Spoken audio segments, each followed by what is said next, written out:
दिल्ली से हरिद्वार पहुंचे कांग्रेस के राष्ट्रीय प्रवक्ता आलोक शर्मा ने अंकिता भंडारी हत्याकांड को लेकर धामी सरकार पर तीखे और सीधे आरोप लगाए। उन्होंने कहा कि सरकार जानबूझकर मामले से जुड़े वीआईपी नाम को सामने नहीं आने दे रही और सच्चाई से बचने की कोशिश कर रही है। आलोक शर्मा ने ये भी आरोप लगाया कि जैसे ही सरकार पर सवाल खड़े होते हैं वैसे ही पुलिस को आगे कर दिया जाता है। उनका कहना था कि सत्ता अपने बचाव में दमन की नीति अपना रही है, जिससे निष्पक्ष जांच पर सवाल उठ रहे हैं। कांग्रेस के राष्ट्रीय प्रवक्ता ने साफ शब्दों में कहा कि अगर सरकार प्रतिशोध की भावना से पत्रकारों पर मुकदमे दर्ज कराती है तो कांग्रेस पार्टी हर एक पत्रकार के साथ मजबूती से खड़ी रहेगी और इसे लोकतंत्र पर हमला मानेगी।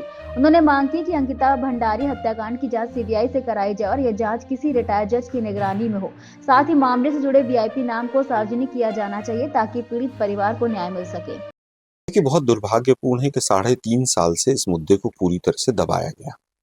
ये तो एस्टेब्लिश्ड फैक्ट है कि कोई इसमें वीआईपी था। अब जांच तो ये होनी चाहिए कि वीआईपी कौन था। लेकिन 3.5 साल से अंकिता भंडारी के माँ पिता भी और उत्तराखंड की जनता पुकार रही थी कि सीबीआई से जांच कराओ। कांग्रेस पार्टी ने सीबीआई से जांच के साथ साथ ये भी कहा कि सुप्रीम कोर्ट के रिटायर्ड जज या सिटिंग जो भी जस्टिस हो उनके माध्यम से उनके तत्वाधान में जांच होनी चाहिए। कल धामी साहब अवतरित हुए और उन्होंने कहा कि मैं सीबीआई जांच की रिकमेंडेशन करता हूं। पूरे प्रदेश ने कहा चलो भाई बहुत अच्छी बात है, लेकिन आज 24 घंटे से भी ज्यादा बीत चुके हैं। टर्म्स ऑफ रेफरेंस जो सीबीआई रिकमेंडेशन में होता है कि सीबीआई जांच किस किस मुद्दे पर होगी, वो अभी तक न मीडिया के साथियों को पता है, न प्रदेश की और देश की जनता को पता है। अभी भी छुपा कर रखे हुए हैं।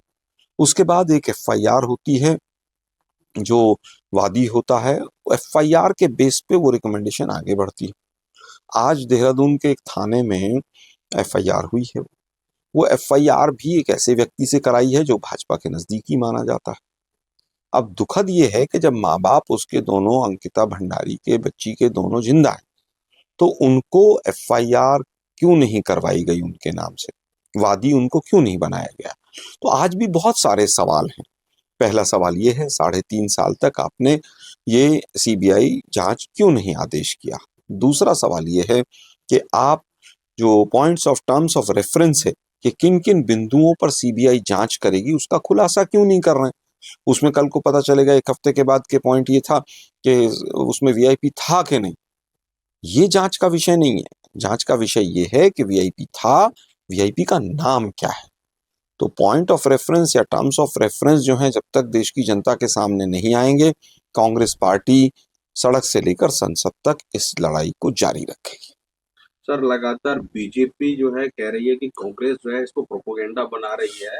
अगर बीजेपी को लगता है कि इसमें कोई वीआईपी नहीं था तो सीबीआई जांच की मांग क्यों की है। आपकी तो एसआईटी ने जांच कर ली थी, आप उसी पर भरोसा करते।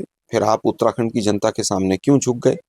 आप हमें कहते हैं कि हम प्रोपेगेंडा कर रहे हैं, प्रोपेगेंडा तो आप लोग कर रहे हैं। आपने सारे सबूत मिटाए। किसके आदेश से वो मंतरा जो रिसोर्ट था वो तोड़ा गया, आज तक नहीं पता। क्या वो एसडीएम का आदेश था, रेणु बिष्ट का आदेश था, डीएम का आदेश था, एसएसपी का आदेश था? क्या पुलिस ने वहां के साक्ष्य जुटा लिए थे? हमारे पास जो जानकारी है कि कहीं ना कहीं से ऊपर से दबाव था कि इसको रात को गिरा दो। साक्ष्य आप मिटाएं, सबूत हमसे मांगे विपक्ष से। पूरा प्रदेश सड़कों पर निकला हुआ है, आप हमें ड्रामेबाजी की बात करें। ड्रामेबाजी तो आप लोग कर रहे हैं, एक प्रेस कॉन्फ्रेंस नहीं कर पा रहे थे। दुर्भाग्य ये है कि सीबीआई की जांच देने के बाद भी, डिक्लेयर करने के बाद भी वो चिट्ठी कहाँ है किसी को नहीं पता है।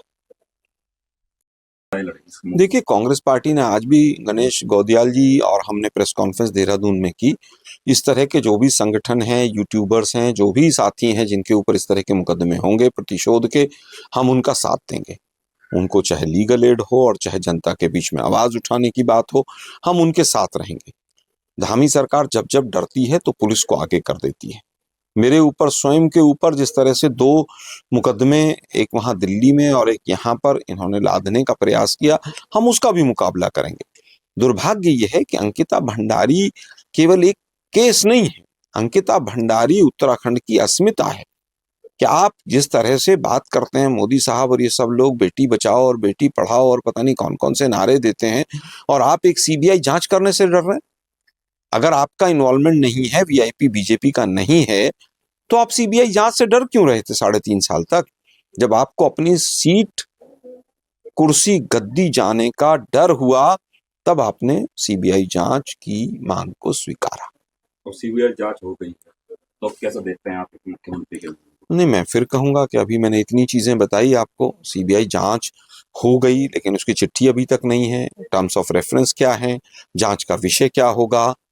हमें तो ये भी पता चला कि इस समय उस समय पर जो यहाँ पर एसआईटी की चीफ थी, कोई लेडी आईपीएस ऑफिसर, वो आजकल सीबीआई में ही है।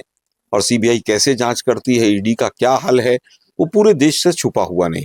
जब ईडी का डायरेक्टर यहाँ पर 5-5 साल तक गैर अनैतिक इलीगल तरीके से बैठ सकता है, सुप्रीम कोर्ट की टिप्पणी है, तो सीबीआई क्या जांच करेगी। इसीलिए हमने डिमांड की थी कि सुप्रीम कोर्ट के रिटायर्ड या सिटिंग जस्टिस इसको पूरी निगरानी में जांच कराएं।